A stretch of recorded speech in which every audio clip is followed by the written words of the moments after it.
All right, good evening, everyone, and welcome to the Administration and Finance and Recreation and Parks Committee meeting for August 15, 2023. I'm Randy Knight, the City Administrator. Council members present, Mayor Kurt Wilson, Council Member Christine Hall, Council Member Sarah Beeson, Council Member G. Lee Hills, Council Member William Morthland, and Council Member Michael Palermo will join shortly. The purpose of committee meetings are for city departments to convey information to mayor and city council and discuss initiatives listed on published agenda and provide updates of vital information essential for government operations. By ordinance, the committee consists of the mayor and council, as well as the city administrator, and the city administrator serves as chair of committee meetings. This is a public meeting, but not a public hearing, and therefore, while we certainly welcome members of the public and those in the viewing audience, we do not take public comments at these meetings unless specifically authorized by mayor and council. Public comments or questions are received at regular city council meetings on the second and fourth Monday of each month at 7:00 p.m. in city council chambers, as well as on the fifth Monday in open forum. We do encourage residents to engage our online platforms. We also encourage everyone to visit the city website for meetings, events, and departmental information. And for a calendar of events, please visit Roswell365.com. And if you have any concerns or issues, please use the web service portal. The first item on the agenda is the approval of the minutes for the Administration and Finance and Recreation Parks Committee meeting of July 11, 2023. Motion to approve by Councilmember Hills, second by Councilmember Beeson. Any further discussion?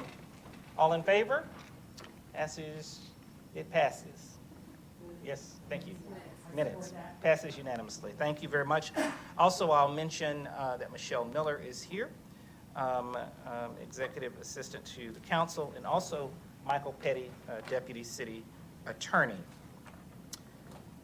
Item number 2 on the agenda under Administration is the consideration of the Canton Street Promenade Task Force recommendation. As members of mayor and council and the public are aware, mayor and council assembled a task force of residents to review matters pertaining to Canton Street Promenade proposal. We certainly appreciate those residents stepping up and assuming those responsibilities. Out of the task force, there was a recommendation to mayor and council, and I will read it verbatim. The recommendation was that before the city moves forward with any trial, that they hire an independent urban planner and have an economic impact analysis. The task force will be willing to reconvene if asked, needed, or requested by mayor and city council at that time. Any consideration of this item at this time? Or is there a desire to perhaps move this to our Friday strategic planning session? Councilmember Hall. Thank you. Yes, I would move that we move it to the Friday strategic planning session. It's a motion by Councilmember Hall, second by Councilmember Hills. Further discussion? All right, all in favor of moving this item to our Friday ongoing strategy meeting, excuse me. All in favor? That passes. Okay, passes unanimously. Passes to move forward with one abstention, noted by Councilmember Palermo. All right, thank you very much. Item number 3 under Administration, a consideration of the employee benefits package for plan year October 1, 2023 through September 30, 2024, and consideration to sign a one-year stop-loss contract with Aetna in the amount of $974,577. Ms. Linda Warren. Yes, thank you.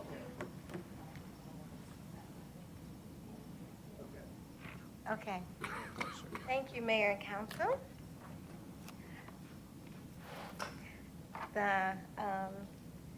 We did a survey. We conducted a survey with our employees on benefits, regarding benefits, and what would they like and what would It's closer to you. Can you hear me? Okay. Okay, thank you, Randy. I'm not used to this yet. But we conducted a survey, and we want to have a general understanding of what is it that our employees want. And based on the survey, our employees came back to us, and they gave us a couple of things that they wanted out of their benefits plan. One was access to telehealth for mental health, if they have mental health issues or just want to see a doctor via telehealth. We didn't have that before. They wanted more options as far as medical providers, service providers. They wanted more dental and benefit options. Also, they wanted,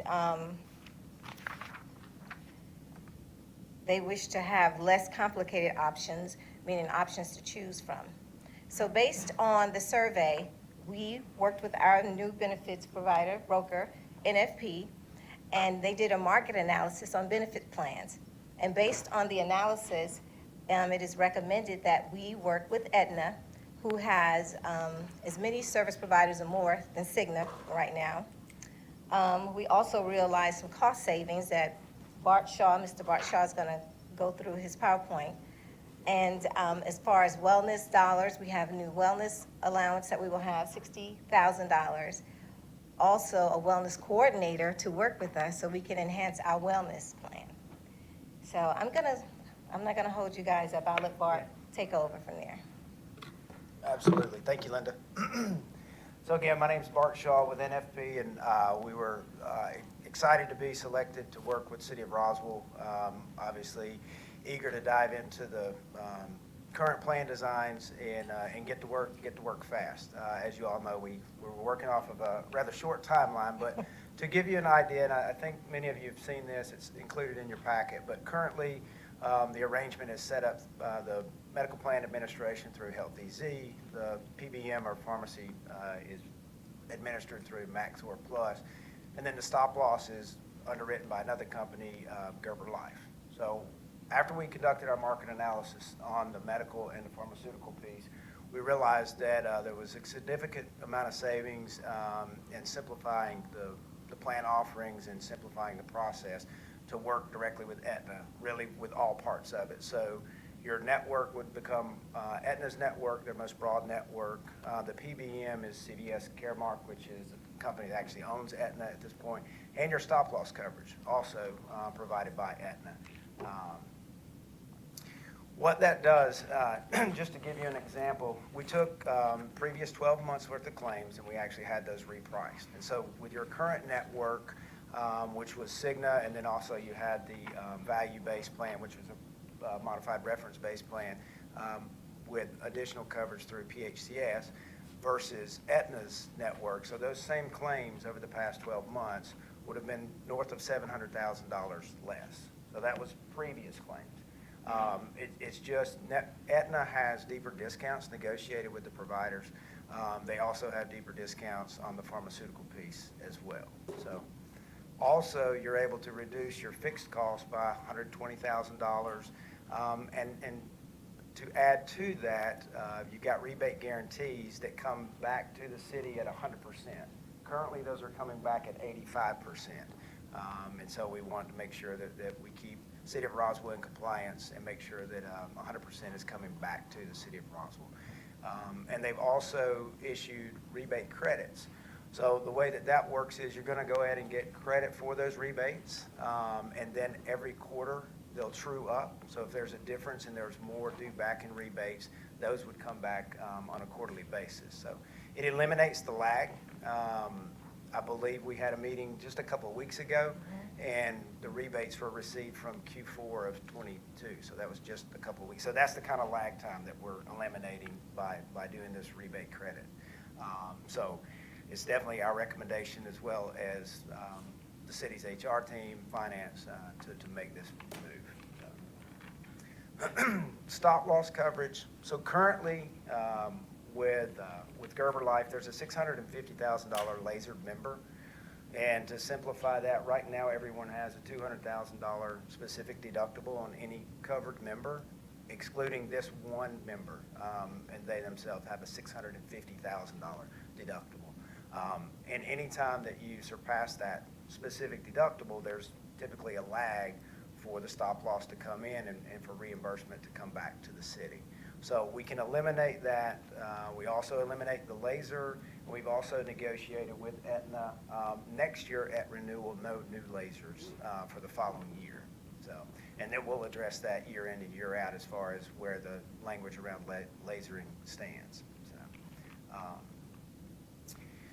that last point just talks about as soon as a claim hits that threshold of 200,000, Aetna would immediately pick that up. So there would be no need for the city to pay funds and then be reimbursed for what exceeded the specific deductible. Again, this, like the pharmacy rebate credit, just help with cash flow and city's funds. It's also our recommendation to simplify the plan offerings. Currently, the value-based plan is just through survey and talking with HR, has caused a bit of confusion and maybe some challenges to take advantage of the plan the way it was set up to be. And we also looked at the differences between the high deductible health plans, or considered the HSA plans. Very little difference to that. And so it's our recommendation to reduce from 4 plan offerings to 2. We looked at the most popular HSA plan, and then you would have the traditional copay plan with a $1,000 deductible. So that being the second point there would be to discontinue the value-based plan or reference-based plan. So also to just spread the good news, reduce employee payroll deductions, employee premiums by 15%, and definitely that would be a recommendation of NFB and HR and finance. To add to it, we also marketed the dental, the vision, the life, and the disability, and it's our recommendation to move to MetLife for dental and life and disability. Unum is the current carrier for the dental coverage. They were calling for a 15% rate increase. That was negotiated down to a 10% rate increase, and MetLife actually, they were able to come in with a broader network at only a 5% increase. So we were able to reduce that additional call for premiums by 50%.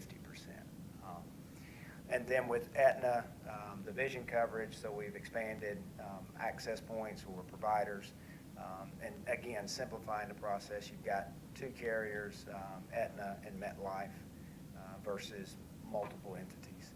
And with the life and disability, as you can see there, an additional $92,000 in city paid benefits, so the employee basic life, the long and short-term disability. Additionally, we were able to negotiate a true open enrollment for voluntary life, and what that means is for this initial year, any individual that's actively at work, they can enroll in all the way up to the guaranteed issue amount without answering any health questions. So it's a great opportunity if your health conditions have changed, or maybe you didn't have a need previously for life insurance, but you want to take advantage of it. You don't have to go through any type of evidence of insurability or answer health questions, possibly being denied the coverage. So, as well as some of the more voluntary benefits, the accident and critical illness, those were with Unum as well.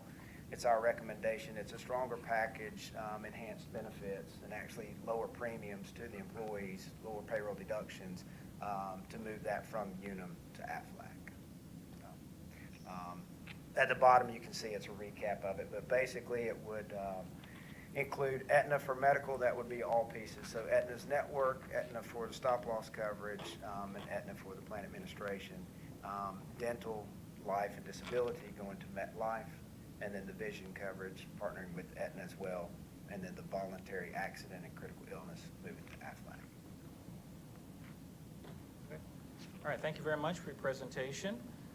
Questions or comments by Mayor and Council? Mayor Wilson. Thank you, Mr. Chairman. One question, one comment. This first question is kind of pedestrian, but in reference, you have there's a $40 core credit per month, I think, if I remember right. I'm probably really not doing it justice. Complete your health exam? You get an annual exam, there's a $40 credit you get per month off your health insurance bill. Is that correct? No, it's in your pocket, actually. It's realized in your pocket. Will that continue? Yes.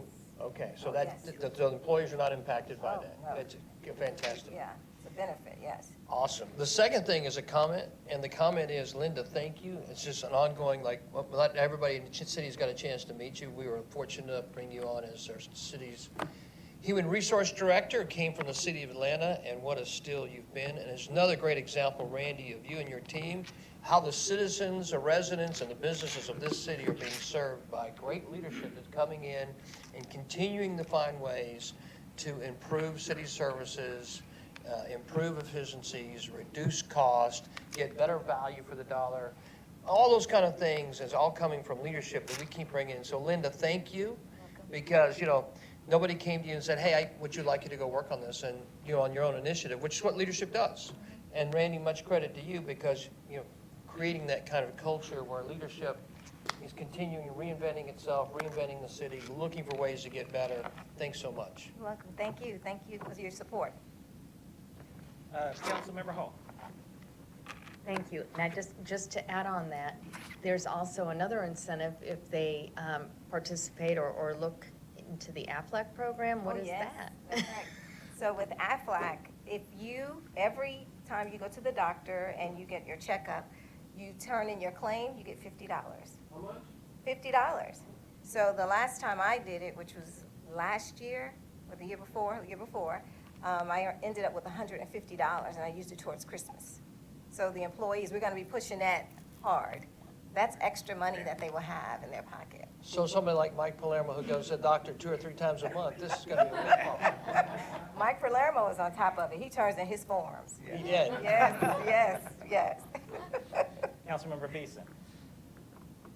So to reiterate, it's a 15% reduction to payroll deductions, which means employees will be paying 15% less out of each paycheck to correct. go towards their insurance benefits on average. Could you reiterate the potential cost savings for the city by making this transition? In one lump sum figure. Approximately. Yeah, so using the repricing there, north of 700,000, the additional 92,000 on the life and disability that's city paid, yeah, I would every bit expect, 800 plus thousand. Thank you so much. All right. Councilmember Morthland. Yeah, this sounds like a no-brainer, really and truly. So thank you for bringing it forward.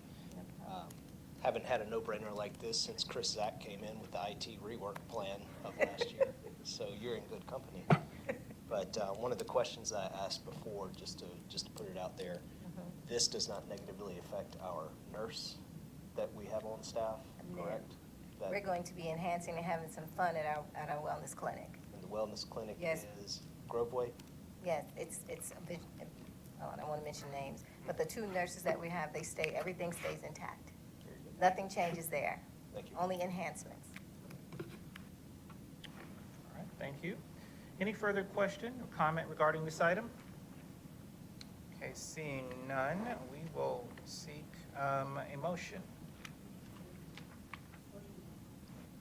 Motion to approve? Motion to approve and move forward by Councilmember Hill, second by Councilmember Beeson and Palermo. Any further discussion?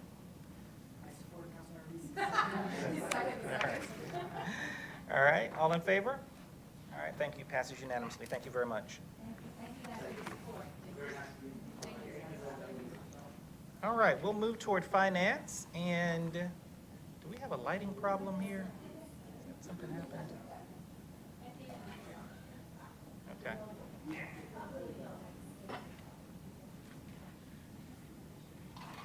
All right, there we go. Is the first one Ryan Village? Okay.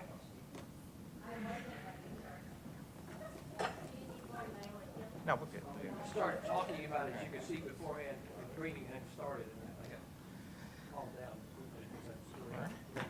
All right, we'll move toward finance. Item number 4, discussion of advertising requirements for the FY 2024 millage rate for the city of Roswell. Mr. Luckett. Thank you, Mr. Knighton. Good evening, Mayor and Council. We have some discussion today about the millage rate for FY 2024. The point of this agenda item is to get your consensus on what rate to move forward with advertising, and I'll explain why that's important. But to give you some background, the budget for FY 2024 was approved by Mayor and Council back on June 12th. We received a preliminary digest from Fulton County, and in order to move forward with billing property taxes, we have to go through the advertisement process for the millage rate. So we're seeking guidance today on the preferable millage rate to advertise so that we can move forward. Just to give you a brief background on the advertising requirements, this is all state law that we're required to follow. Regardless of what we do have to publish a 5-year history and current digest in the newspaper. If you all decide to move forward with a millage rate that exceeds the rollback rate, we also have to advertise a notice of property tax increase. The rollback millage rate, just to take a minute to explain this, is the previous year's millage rate minus the millage equivalent of the net value added by reassessment. So in other words, the point of the rollback rate is to eliminate the impact of inflationary increases to property tax bills.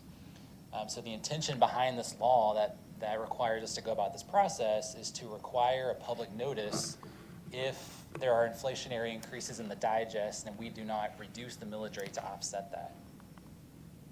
This is just to give you an example of one of the calculation that we go through to calculate the rollback rate. And really the key part to this is this number here. This is the value of the inflationary increases in the digest. And this is last year's form, so don't really pay attention too much to the numbers. And the net of all of that was this $345 million. Last year when we calculated the rollback rate, that's what dictated what the rollback millage rate needed to be. This is also another example of the 5-year tax digest that we have to publish in the newspaper. Essentially just outlining what it's been for the last 5 years, what it looks like in the current year, as well as the millage rate impact down here. So council may adopt a lower millage rate than advertised without any negative implications. But if we were to move forward with a millage rate higher than what we advertised, we would have to restart the advertising process. So that's why getting this decided now, at least the ceiling, is a good start. The proposed millage rate hearings, because it is an ordinance, it requires 2 readings. So proposed meetings would be September 18th and September 25th. So next we wanted to move into just to give you an update on what the property tax digest looks like for 2023 tax year. Overall, so what this shows you is tax year 2022 and 2023. We split it down by residential, commercial, and other. So the digest itself grew by a little over $1 billion, or about 14%. And you can see that growth really was shared both on residential and commercial. Both increased roughly around 14%. I can tell you that of that approximate $1 billion growth in the digest, just over $900 million of that is due to inflationary increases. So that's all going to impact the rollback millage rate that we would need to adopt if we don't want to move forward, advertise a tax increase. The floating homestead exemption that's in place, that obviously is called a floating exemption because it does change based on how the assessed values change. So to offset the increase in the digest that occurred, the floating homestead exemption also increased by over $400 million, about 43%, to help offset those increases. This shows you all the exemptions that exist today. So we have the $2,000 exemption for ages 65 and over, $20,000 exemption for age 65 and over with a $40,000 or less adjusted gross income. We do recognize the disabled veteran exemption, and we also have the floating homestead exemption. So all of these total over $1.5 billion. That's the assessed value. That's the equivalent of over $6 million in actual property tax revenue that's being foregone, going back to residents, saving them an average of $229 per household. So looking at how that impacts our revenues, so in the 2024 budget, what we're showing you here, this is what got adopted in the budget. In the general fund, this is just the M&O rate. So what got adopted in the budget was $27.49 million in property tax revenues. If the council were to move forward with the rollback millage rate, we're estimating then we would bring in $26.54 million, which is about $950,000 less than what we budgeted. And again, that assumes the rollback millage rate. If you remember, during the budget adoption process, the council set aside about $1.6 million in the general fund to help cover adopting the rollback millage rate. So $1.6 million is what was set aside. Based on the growth in the digest, it really is only going to cost about $950,000 to adopt the rollback millage rate. That was the M&O millage rate. Now moving on to the general obligation bond debt service millage rate. So as you know, back in June, the first issuance of the bond referendum was completed.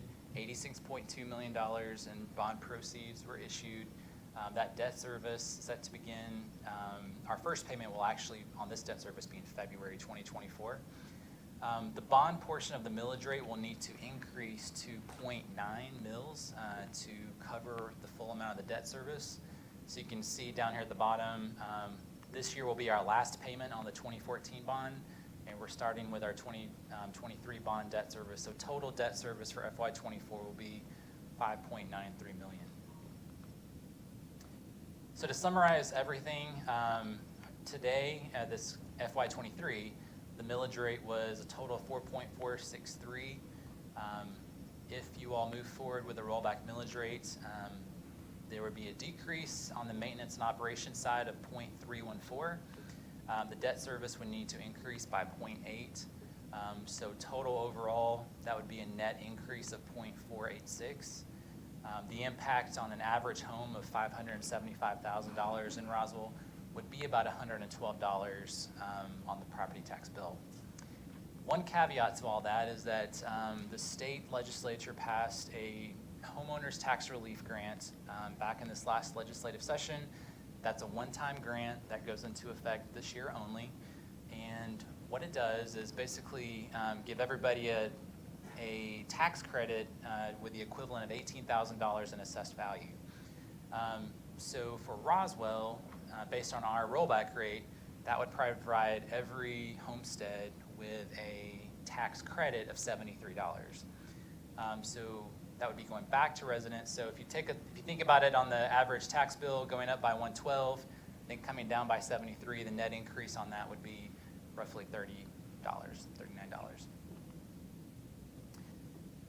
This gives you a history of our M&O millage rate. So you can see that really since FY18, the trend has been going down, and we can see that this, if you all adopt the rollback millage rate this year, this will be the second consecutive year that the city has moved forward with a rollback millage rate. And then on the debt side, you can see that we were down to 0.1, and we were recommending increasing that to 0.9 for FY24 to cover the debt service. Looking at how we compare to our other North Fulton neighbors, a lot of these are tentative. You can see only Johns Creek has been the one to actually adopt their millage rate at this point. Everybody's kind of going through the process. But based on what we've gathered so far, Roswell would have the second lowest M&O rate in the North Fulton area and really in all of Fulton County. And then our debt rate would push us up to a total rate of 4.949. So as I mentioned, today we're just really looking for guidance on what to advertise, and that will help us kick off the millage rate adoption process. So I'll be glad to answer any questions. Thank you, Mr. Luckett. Mr. Councilmember Palermo. Thank you, Mr. Luckett. And I'm sorry I wasn't able to join you earlier today. I unfortunately had to work, but I definitely appreciate all your service over these years. Thank you for another great presentation. I just want to mention and say that I absolutely believe that only really the residents of Roswell should decide if we're increasing taxes, which they do when they choose to say yay or nay for bonds. And I strongly believe that this mayor and council needs to keep our streak of which is now would be a second year in a row of going back to the rollback rate. So I absolutely am a strong supporter of going back to the rollback rate, and hopefully that this council and the city will continue to go back to the rollback rate in the future. Thank you. Any other questions, comments? Councilmember Beeson. Can you go back and explain the difference between if we were to maintain the current millage rate versus the rollback rate? Yes. So if we were to maintain the current millage rate, I don't have those calculations with me at the moment, but if we maintained it, we would actually see an increase in revenues because our digest grew by 14%. So, you know, on the order of probably 1 to 2 million in property tax revenue. And that was what was budgeted for originally, correct? Yes. So if we had to do a rollback rate, does that mean that we, in order to meet our budget that we passed for FY '24, does that mean we would have to see additional cuts in order to meet a rollback rate? No. No, ma'am. So we have the fund balance available to basically reduce revenues and absorb that decrease in revenues. And that's building into that buffer that we created though, but Right. there's nothing beyond that padding. If we go with the rollback rate, there would still be about $650,000 in fund balance available to be used for however the council decides to. There's, yeah, I'm going to make a suggestion, which I think you're probably along the same lines of, Sarah, later on. And I think, by the way, we did factor in the rollback rate on the budgetary process. So we thought we were going to come in at 4.10, maybe 4.07. As Ryan alluded to, there was basically $1.1 billion increase on the digest. 900 million dollars of that was inflation. And what's interesting, and this is not, look, you know, when you're trying to make budgets figure, and you go back, Ryan, show the slide over the last 10 years of the M&O. And I think, like, this is, if you look at our sister cities, you'll see, if you probably look through a lot of governments, right? The people who get the least amount of money is the local government.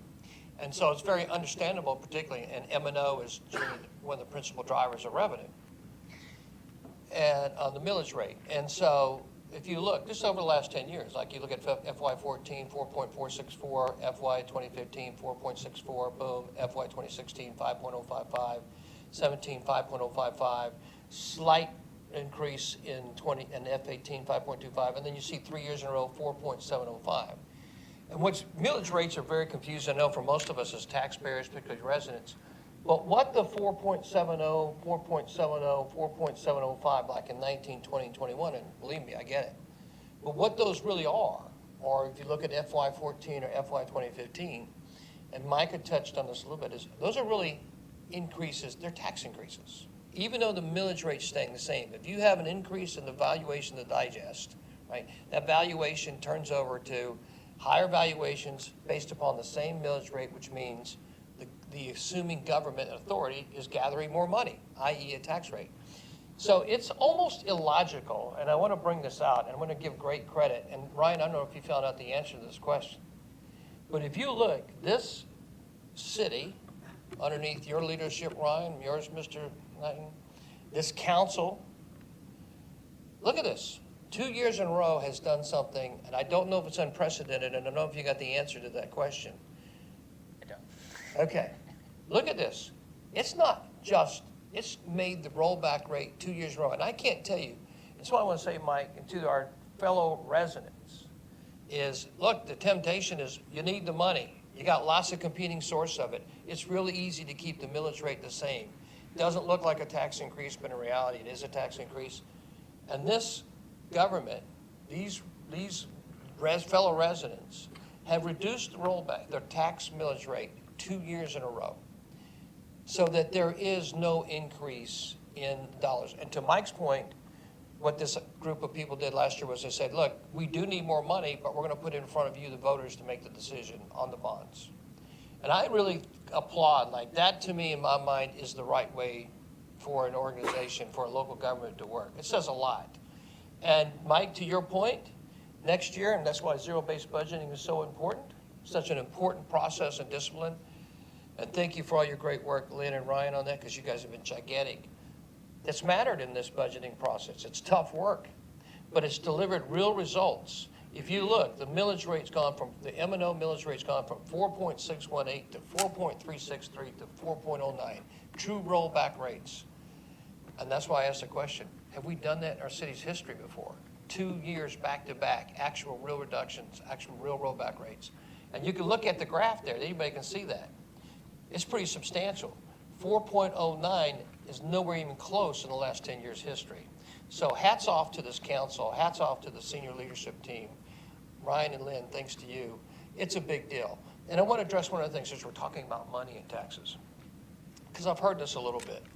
Because one of the things, we're very sensitive about taxes, and we're sensitive about taxes on our business community as well.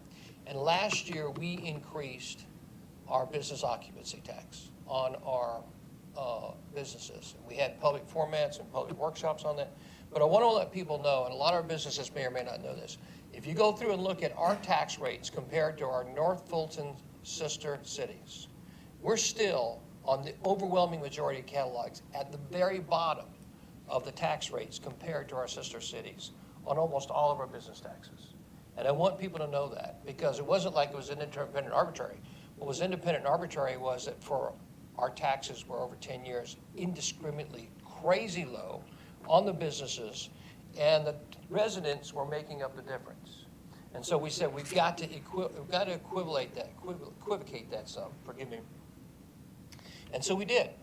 But it's not interest. What I want to tell you in the long term is this senior leadership team, this city council, this senior leadership team, staff, and talent has long-term plans to change the way revenue structure is going to happen in the city.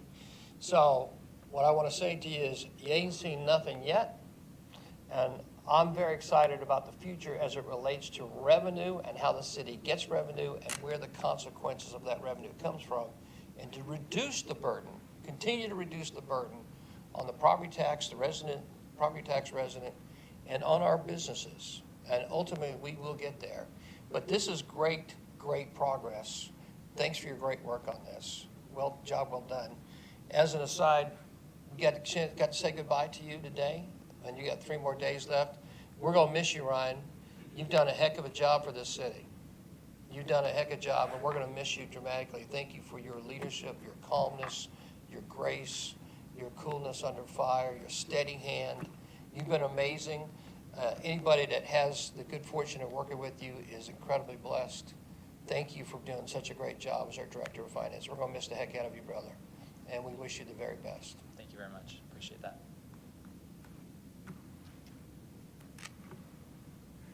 Councilmember Morthland. Can you touch on the one piece that you brought up earlier about the state credit? Explain that real quick about where that came from, why it's there, it's a one-time thing. Can I interrupt real quick? Real world, average home, by the way, last year was worth $450,000 when we were doing the bond things. The average home appraisal value now is $575,000. And the reason I tell you that, he's got a slide up there that shows you. So the $575,000 home, if you go on the new millage rate, if you adopt it, on the M&O and the bond, which is 4.949, if you adopt that, okay, it's going to be a real increase of $112 per year, okay, for that $575,000 home. This year only, state of Georgia's given a credit, which is going to negate $79 of that. So this year only, on a $575,000 home, based upon the 4.949 millage rate, 4.09 M&O, 0.90 debt, $112 increase at $175,000 a year, credited by a $79 credit, if you will, from the state of Georgia this year only, which means basically a $39 increase for this year only on taxes on $575,000. So the real increase will, if you have a home $575,000 this year, even with the new leverage, the debt, the bond, you're going to pay about $39 more in taxes. Sorry. So really this comes from, you might have heard in the news, the state, I think, had a budget surplus of around $5 billion last year. They gave a lot of it back through income tax refunds. I think it was $500 for a couple. And so part of them giving that back was to do it through the property tax bill. So every level of government that issues a property tax bill, that includes the city, the county, the schools, will have a $18,000 credit based on their millage rate. So roughly, if you think about a total millage rate that typically is paid somewhere around 30 mills each year, that would equate to around $550 of a credit that a homeowner would get back. And so this is our portion of that. It will appear on our tax bill, and we will have to submit that to the state, and they'll actually reimburse us for that reduction in our revenue. If that makes sense. Councilmember Hall. Thank you. And just to clarify, there's 3 components to our residents' tax bills. There's the Roswell portion that they'll see, and then there's also Fulton County portion, and then the Fulton County Schools portion. And will Fulton County send a notice with all of the rates? Because I understand Fulton County is going to be increasing their rates. Will they all be on one notice, or will we just get an invoice from Fulton County and an invoice from Roswell? So we do bill our own property taxes. So residents will receive one tax bill from Fulton County that includes the county and the schools. And they'll receive a separate bill from the city that's just the city portion of that. And typically the city's portion of the total tax bill is around 15% of that. Council. Just, so of the total tax bill, the Roswell portion is 15%, and the rest is Fulton County and schools. Yeah, the schools usually come in around, I think, about 55% and then 30% for the county. Thank you. Councilmember Beeson. Couple clarifying questions. First of all, I appreciate Fulton County being brought up because most folks by this point have already received Fulton County's initial assessments, and there was a part flagged on there that said City of Roswell. I think that was just their estimates, wanting to emphasize to the public, those were not our numbers. That was just Fulton County's rough estimate. That being said, Fulton County had some real interesting math when it came to assessing some of the home values this time around. My entire street is challenging ours because they doubled our appraised value, which that's news to me. With that being said, how will the property owners challenging Fulton County's appraised values potentially impact the digest? So in a typical year, there's usually maybe $100 million worth of appeals, and we include that in our projections when it comes to projecting revenues.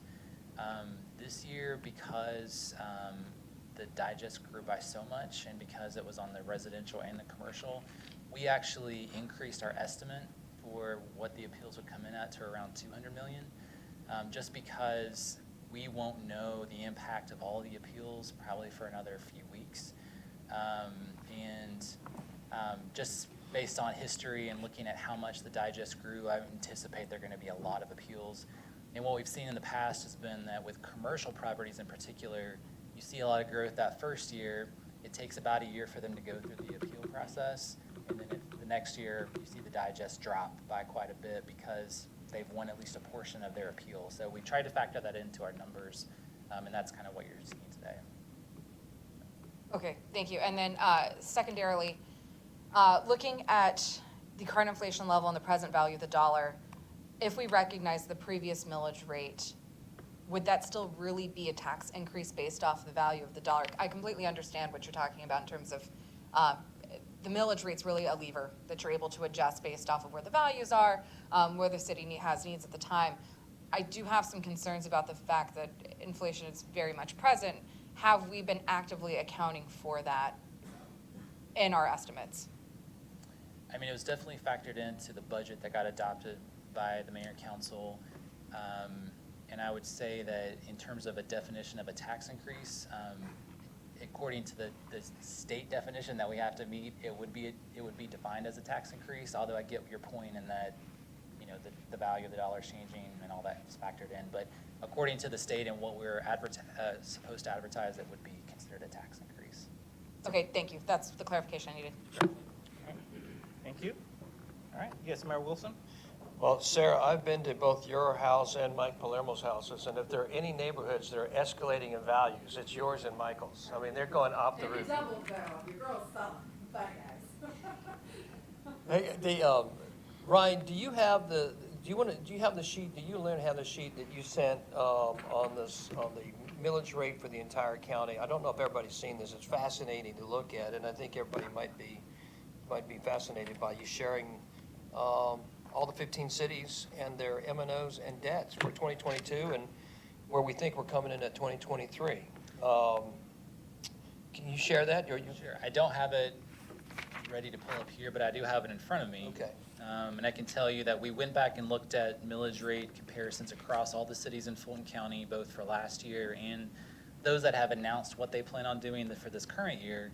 The M&O rates for last year range all the way from the high of the city of Hapeville for a millage rate of 15.729, all the way down to the city of Johns Creek, which was the lowest at 3.986. Roswell last year was the second lowest in all of Fulton County. And based on what we've been able to gather so far for 2023, it looks like that trend probably will continue. A lot of the cities are maintaining, several of the cities are maintaining their millage rate. But as we've discussed, if we've adopted the rollback rate, that would pretty much keep us at the second lowest millage rate in all of Fulton County. Yeah, it's pretty, I mean, again, a great tribute to everybody, that the city of Roswell, with 100,000 people and 175 years old, I mean, it has a lot more complexity than some of our sister cities and a lot more going on and a lot more to support in terms of services, and yet the city continues to deliver, I think, in a way that is something that a lot of people should say, hey, this city's doing a good job and really working very hard to be very, very, very protective of each and every dollar that comes in from both businesses and residents. And this M&O and debt millage rate is no small example of that. Like, it'd be very easy for Roswell's millage rate to be much higher. And the last time the city's M&O rate was under 4 was FY 2008, and we are taking it to with council's permission, we're taking it to 4.049 in 2024. That's pretty impressive. Right there, almost at it. All right, any further questions or comments? Mr. Luckett, you were looking for direction and guidance from the mayor and council. Do you want that in the form of a vote? It doesn't have to be. I mean, it sounds like everybody's on board with the rollback rate. Well, it's such a big deal, I want to make Okay. a motion to bring, Sounds good. bring the rollback rate. All right, motion by Councilmember Hall, second by Councilmember Palermo. Any further discussion? All those in favor? All right, it approves, passes unanimously. Thank you very much. All right, Mr. Luckett. Again, we have consideration of FY 2024 budget amendment.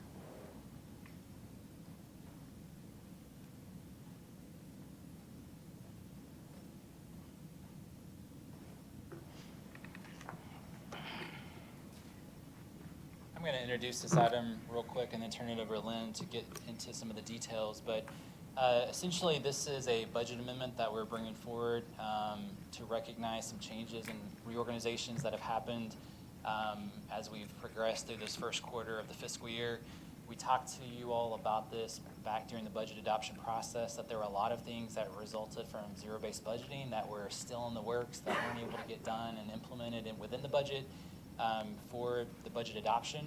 So this is simply us coming back, and because anytime budget moves across a department, that does require mayor and council approval, and that's why you're seeing that today. So essentially, there's basically two categories that we're bringing to you in the terms of the general fund. One is just transfers. These are divisions that are moving from one department to another as part of a larger reorganization effort. And then we have a couple of items that are new appropriations that Lynn will explain some of the details behind that. So I'll turn it over to Lynn. Good afternoon. So on these items, because of reporting, I would like to go ahead and make these effective as of July 1st so that we're not trying to report some things halfway through the year or somewhere in between. So the transfer of the grants division from admin to finance department, the rearrangement of security and probation to the police department, transferring emergency management position to the fire department from admin, the facility services division. This is a change that we've done that's put it into environmental public works.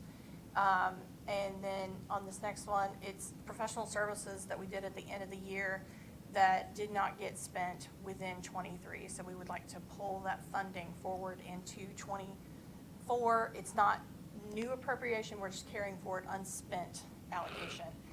On the next one, in ComDev, we had a stormwater plans reviewer, and we'd like to actually have that report to Environmental Public Works, but stay within general fund. And then the next item, we'll have a deeper discussion at the end of this.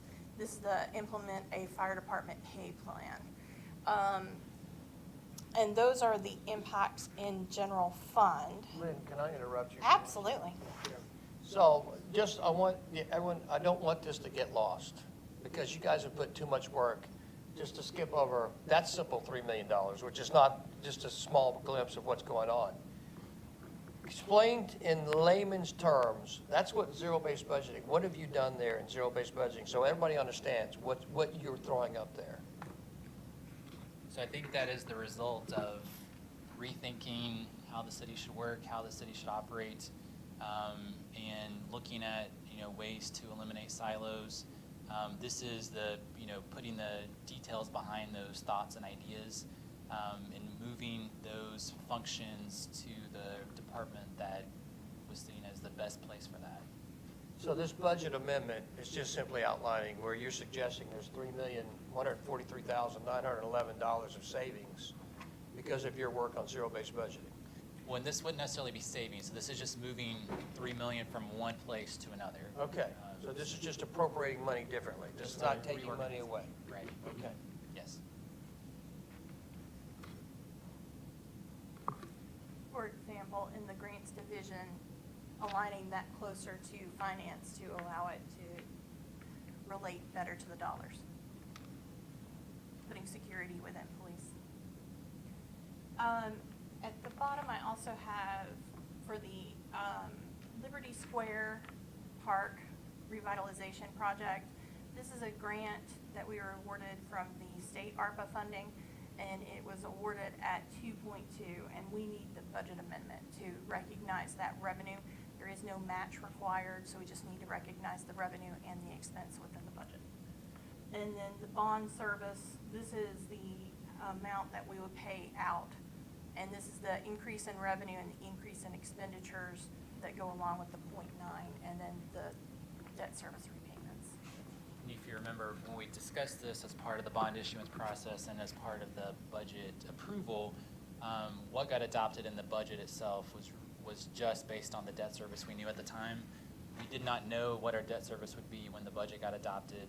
That wasn't decided until June. And so this is simply recognizing the revenue that's going to come in from the debt millage rate and appropriating the expenses to pay out the debt service associated with this new bond issuance. And I believe that covers it all. And I think we're going to turn it over to Chief Panino to discuss the fire pay plan.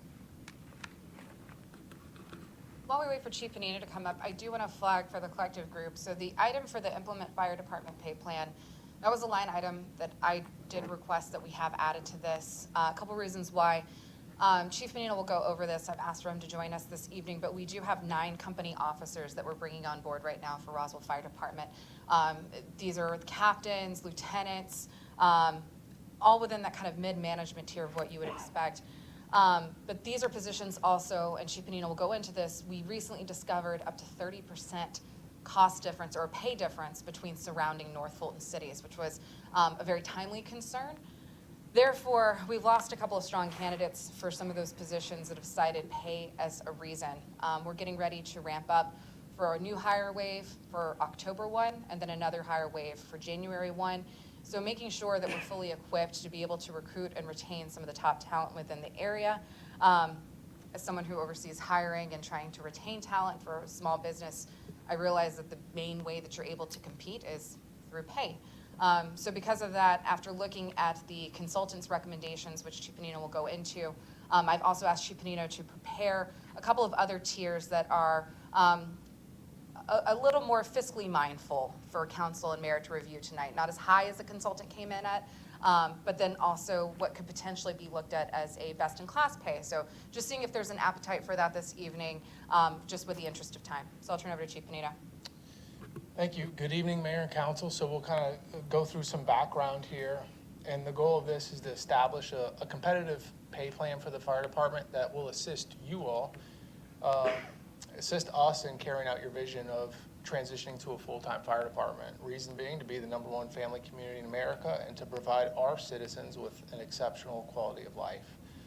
So we'll start out with what Team Roswell has accomplished so far. Team Roswell being staff and elected officials, what we've been able to do in a relatively short time.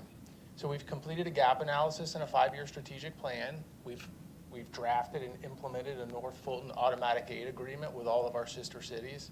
We've implemented automatic vehicle location dispatch to make sure that the closest, most appropriate fire units dispatch the calls for service.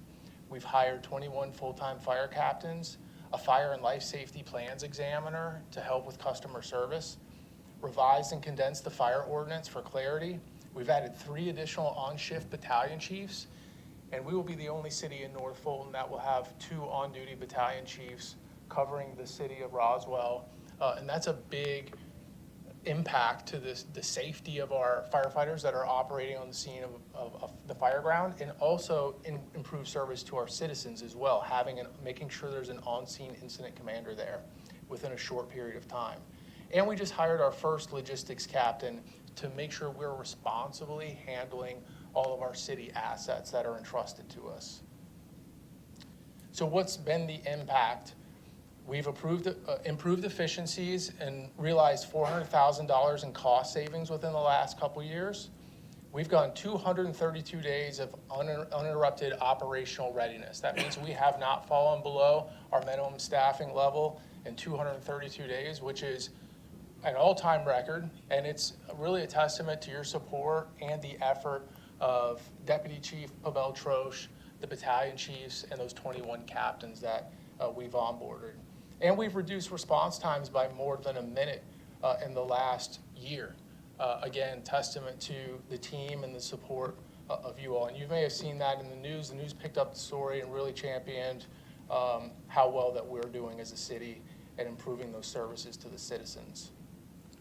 So the problem is our existing city of Roswell pay grades don't align with the various positions in the fire department, and being tied to those and not having the flexibility places us behind our competition in the surrounding market. We're an anomaly, and this is really part of that continued evolution and growth to a full-time staffing model, having a fire department pay plan. You can see this is an example of the pay plans of the other North Fulton cities. You can see they're designated either FD or F to signify that these are the fire department pay grades. And it's very similar to what our police department did several years ago. And this makes sure that they're competitive and they can adjust those based on the market. And this is the market. The market is active, and there's a lot of competition out there competing for top talent. And the positions that are advertised here, which are the entry-level firefighter positions, is what we are getting ready to post as year 2 of the full-time transition.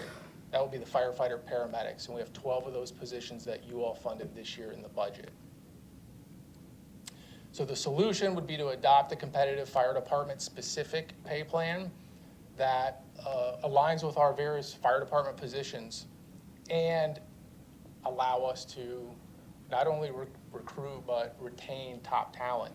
And this is an example. This is the pay plan that we came up with. It's essentially 10 different pay grades that cover all the positions and any future positions that might exist in the fire department. So the timeline, and that takes us to where we are today. October 1, we're hiring 9 lieutenants and 3 captains. The 3 captains, because 3 of our existing captains got promoted to battalion chief, a position that you all funded. Then January 1 is when we're going to be bringing on the 12 firefighter paramedics. So in developing the pay plan, we utilized the findings from the consultant, but then we were a lot more specific. So we took those findings and really drilled down to our sister cities, what we thought to be our direct competition, and we made sure that we looked at benefits. We didn't look at health insurance, because I know Linda and her team were looking at that. But we looked at things like paid time off and city's contribution to retirement, things like that. We compare position for position where we could.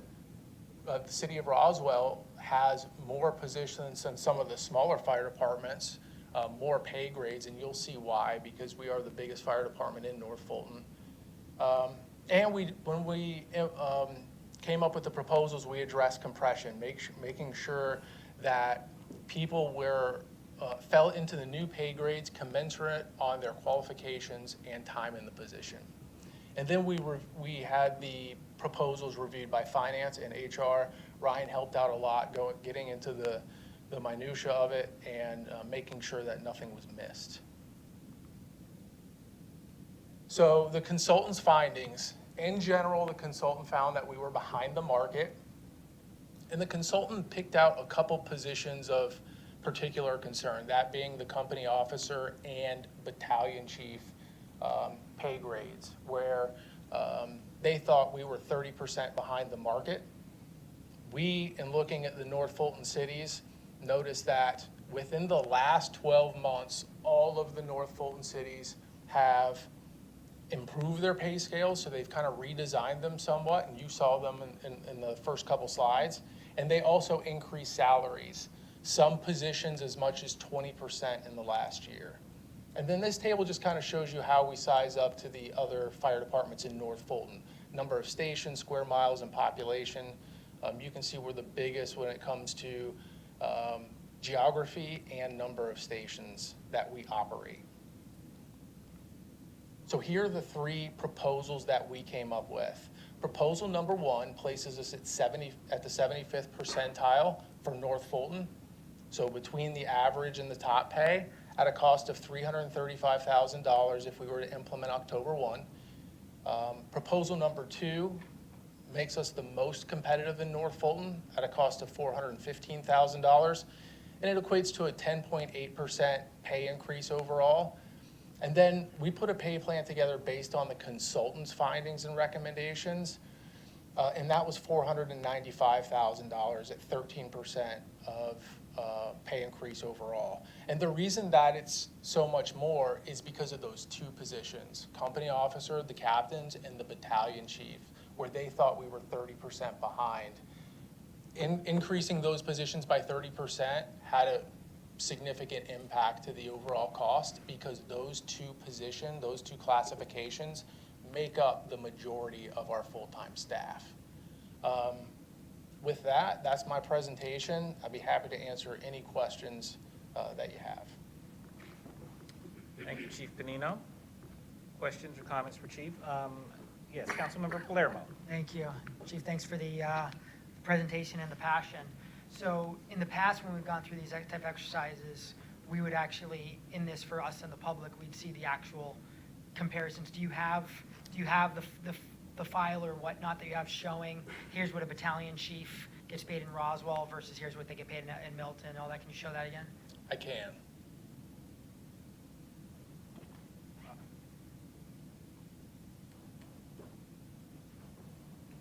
Actually, can I follow up? Do you Sure. have the proposed sheet, the one that has best in class?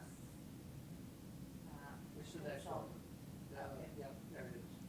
Oh, I thought it was called, most competitive was called best in class. Best in class, it's called best in class on the sheet we've got. It's most competitive, it's still best in class. It's the same value levels. I just like best in class. That's what I said as We'll well. adopt that. Chief Panino wasn't quite sure. His phrasing is most competitive. I said best in class, but yes, it's, I like best in class. Competitive Joe means has you're in line failed to with other talk. people. Yeah. Yeah, Joe's failed to talk to I Tim hear you, Conroy. yes. He failed to get good, solid advice from the police. He's walked in here with a water gun instead of and then, because we were looking at this earlier, right? We was looking through and making comparisons, like, the consultant is like significantly under the best in class until you get to Joe's pay. And then for some reason, Joe's pay is like incredibly higher with a consultant.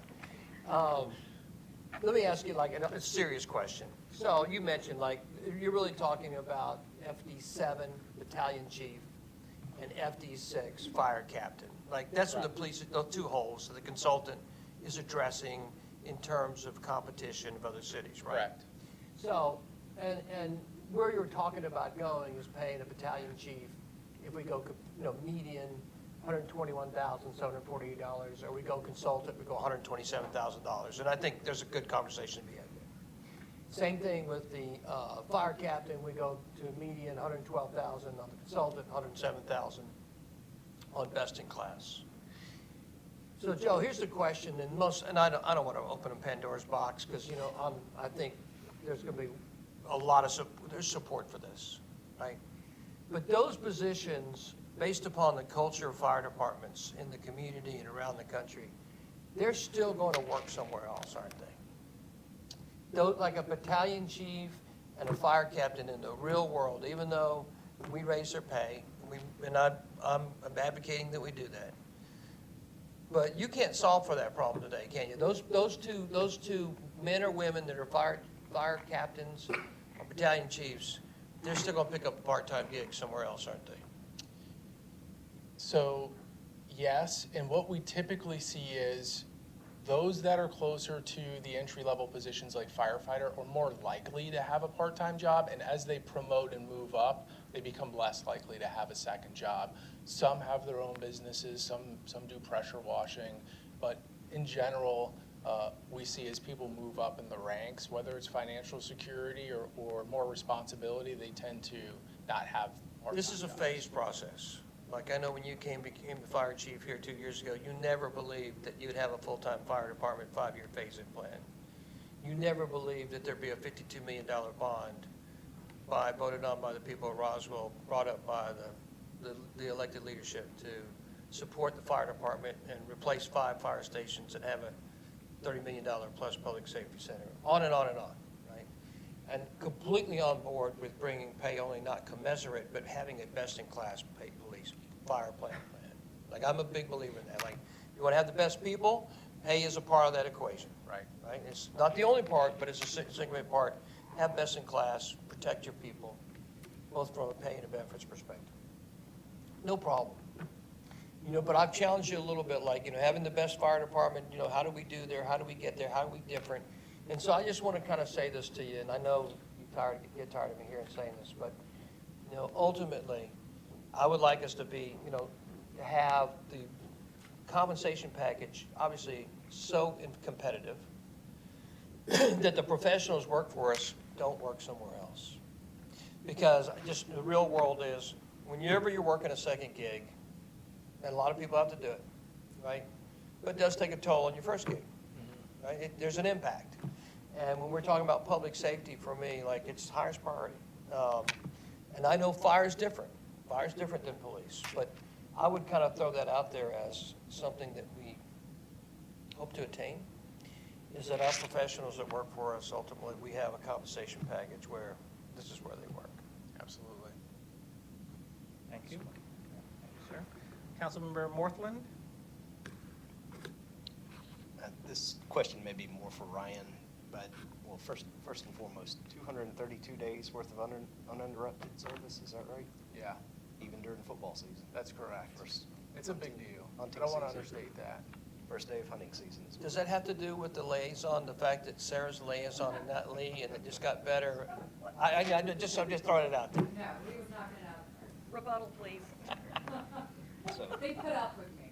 It's that's funny you say that, like, this is, to your point, this is a big deal. Like, the 232 days is not an accident. Joe, you've been here for 600 days. So the pieces you've been putting together, the leadership team you've put together, it's been painful, it's been hard, and those pieces keep making positive statements to the culture, and that's not been easy, but it's showing up. The fact that the city council, the staff, that Randy Knighton's here, the fact that the council stepped up and said, oh, we're gonna have a 5-year phase-in plan for a full-time fire department. Like, again, I say it again, and people still think I'm crazy. Like, the city of Roswell, you see how much we have committed in assets to our fire department. Correct, yeah. The largest city in the United States with a part-time fire department. People go, no, that can't be possibly true. Go check it out. That's why, like, if I say anybody seriously, like, seriously, for 20 years, we knew we needed a full-time fire department. And I say this in a political season, and I say this to political opponents. How can you take someone serious when they knew this was a problem and never dealt with it? You know why? Because it was a $5.2 million lift. And thanks, Ryan, by the way, look, it took a commitment from the elected leadership, one, to get serious about budgeting, and two, in saying there's an absolute commitment to getting this done. So yeah, we're gonna get you, yeah, obviously, if the council agrees, we're gonna get this pay raise, I don't know which we're gonna land on, and we're gonna continue to have pay raises so we have best in class for our fire department. But I say to my fellow residents, you know, ask people the hard questions, like, hey, guys, you were in office in the past. Why didn't you have a full-time fire department? Why weren't you serious about that? It's hard for me to take some people seriously that I see come up to the dais and raise hell every damn 2 weeks. And I'm saying some of these people's like, you were part of the equation, but you weren't ever serious about getting a full-time fire department. You want to talk about yik-yak and bang the stew out of everybody here, the elected leaderships and the staff. But, you know, let's get serious for an issue. Public safety, #1 responsibility of local government. #1 responsibility of local government. And this elected group of people got serious about it and said, we're not only going to invest the resources, but we're going to have the right leadership, and we're going to commit to all the different pieces that we need to do the right thing. So Sarah, thanks for bringing this up. Joe, thanks for bringing this up.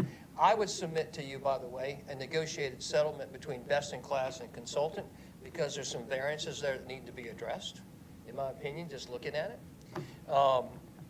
And so, but sorry, I'll stop.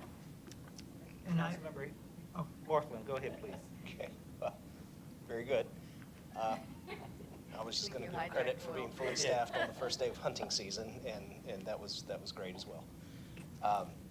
This $250,000 worth of savings that's on a couple of line items above, would that help us on this year's funding?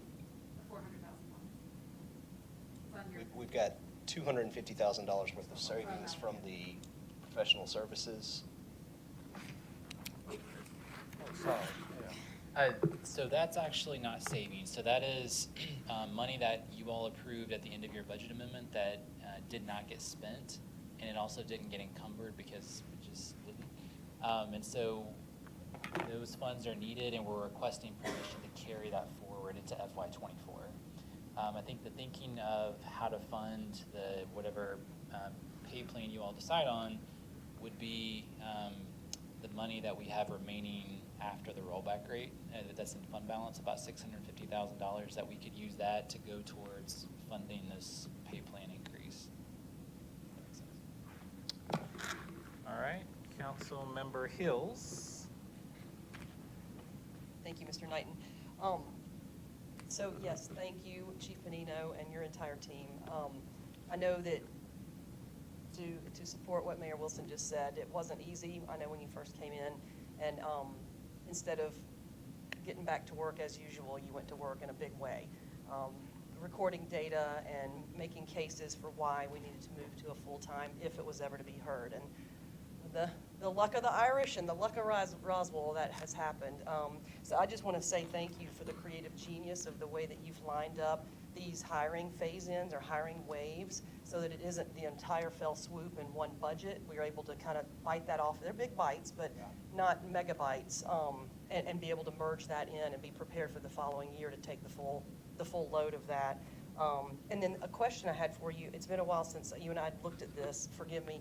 Does this, what you're proposing here, does that also shore up where, when I say discrepancy, I don't mean bad, I just mean the way that our city employee, is it called pay grades, are not quite aligned with the way that the fire department has longevity pay increases, or where you can have upward mobility to different tiers or different levels or significance. Does that change any of that or help that, or how does that, am I saying that? So this, right?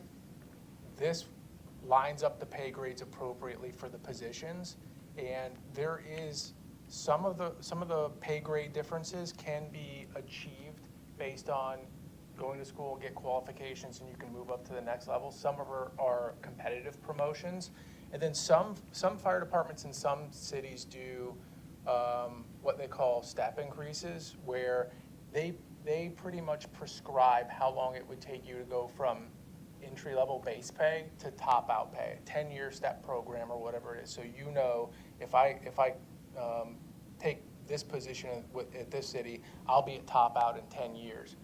The city of Roswell doesn't do that. The way We implement the pay raises, is mayor and council agrees on a merit increase annually as part of the budget process. So we don't change that, but we do align our fire department positions with appropriate pay grades in alignment with the rest of the industry and how our sister cities do it. Okay, so that's better suited. Oh, now, yeah, that was all. absolutely. Okay, thank you. Councilmember Palermo, I believe, was next. Yes, thank you. I just want to make sure that when this comes to council, can we go back to the slide where you actually have the data? Because obviously it's not in the packet, right here. Yeah, I just want to make sure this would be a part of the slide for when we're voting on anything at council. Councilmember Hall? Yeah, and correct the, I'd be happy to do the that. naming, yeah. No problem. Yeah, Councilmember Hall. Thank you. This is just a follow-up to Councilmember Hill's question. And I think when we did the salary study that HR did for staff and basically just had a couple of the administrative positions as part of that, I'm not sure if this is where you're going, that if you have, if you're a firefighter one, and maybe you want to stay as a firefighter one you never want to be more than a firefighter one, and you stay for a long time, you're going to max out on that plane, basically. How do you address those people? Because maybe they're not ready to move up to the next tier, but yet they've capped out on that, at the max amount at a firefighter one. Is that addressed? So I think there's a couple ways. One is the city of Roswell historically has done essentially lump sums for whatever the merit increase is that year by mayor and council. So if it's a 3% and you're at max, you might get that 3%, but your annual rate doesn't go up. The other way to address that is making sure that we stay current in the pay grades and that they're adjusted based on market as we go along. But that person will never get the benefit of they'll never be past the highest grade, the highest pay rate for that plane. They get it There's as no bonus. They get it provision as for that. bonus is the Just a word. bonus, that's it. There's no provision. Which Yeah. actually I think you could argue is preferential. Because you're getting it in one lump sum versus spread out over the course of a year. I think it's something that HR should be aware of down the road.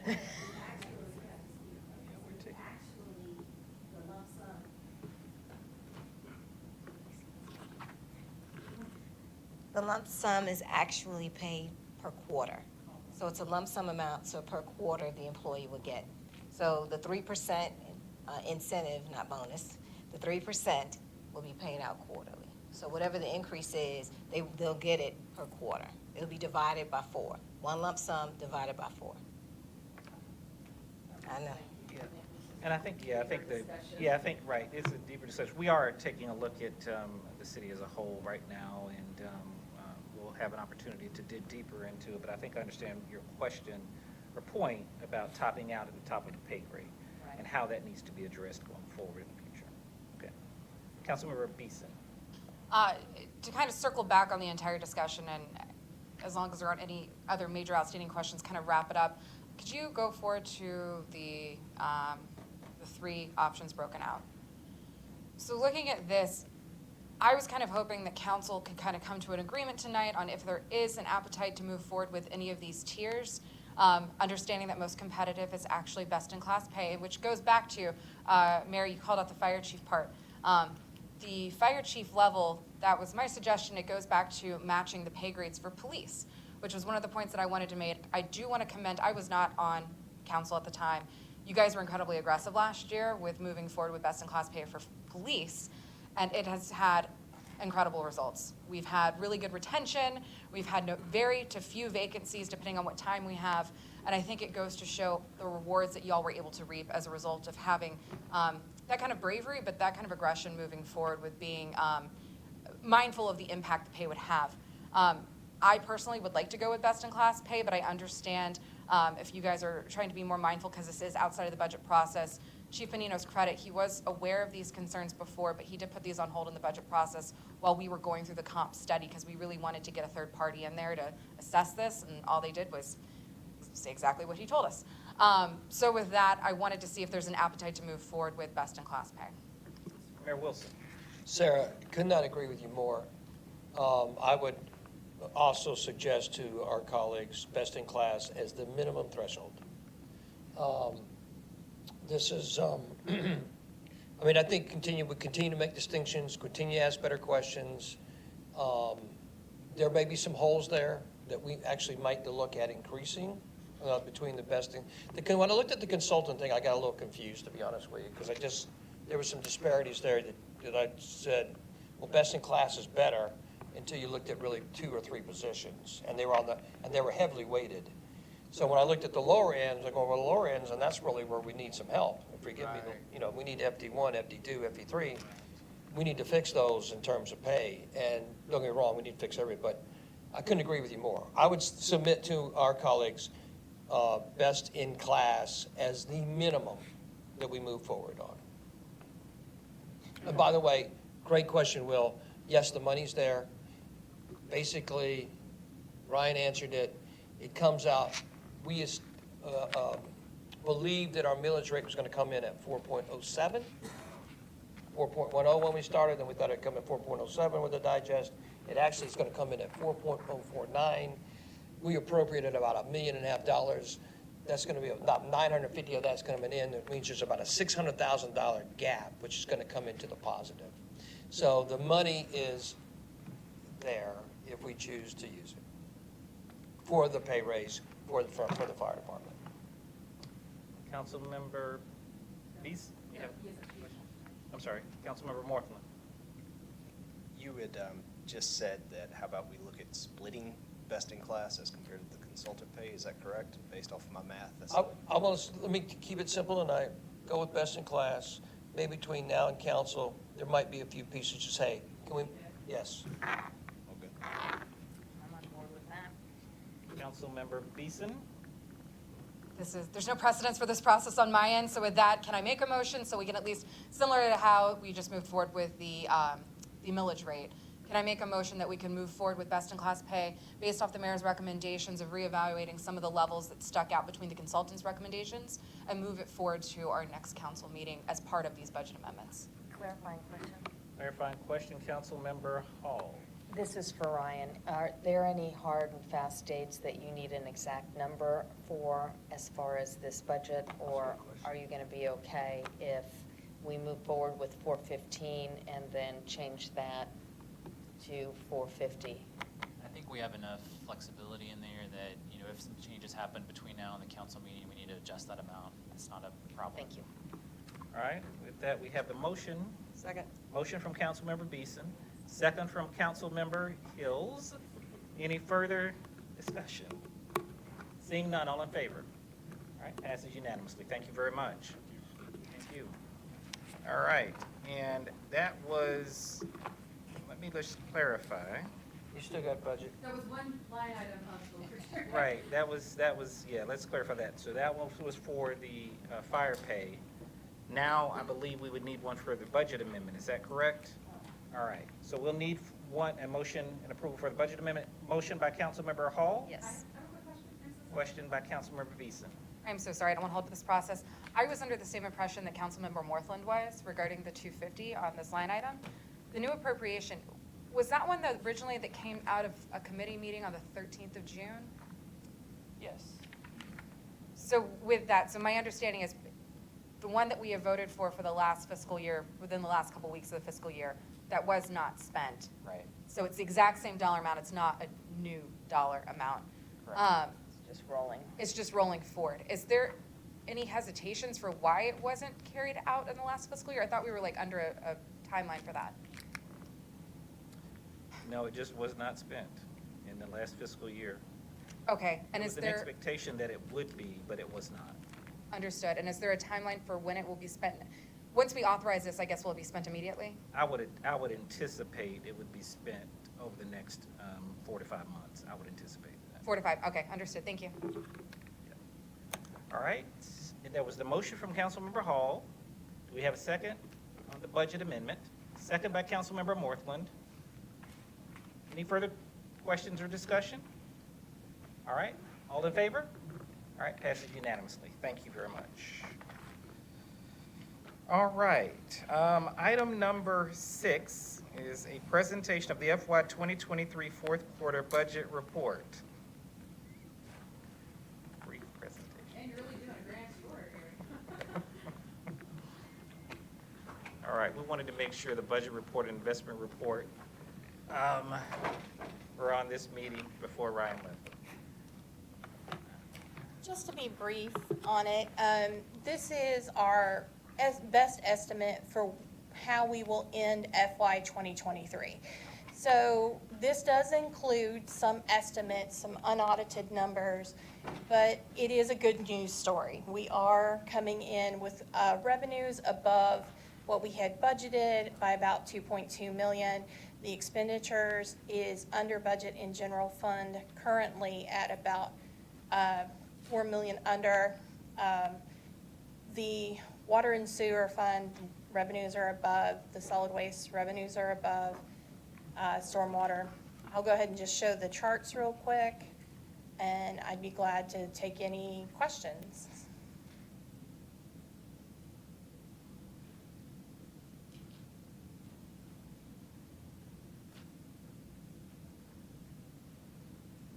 Seeing no questions, we'll go ahead and move ahead. Any questions on the budget report? There were no areas of concern. Councilmember Hall. I was just going to say, if there's anything that you'd like to point out to us, otherwise if this is basically as expected, I don't think that's necessary. Any areas of concern or, all right, okay. Yeah, I think as Lynn mentioned, there is, we're going through the audit. There are things that are still being worked out. So this is our best estimate of where we're ending the fiscal year, but I think everything across the board, the funds have performed favorably this year.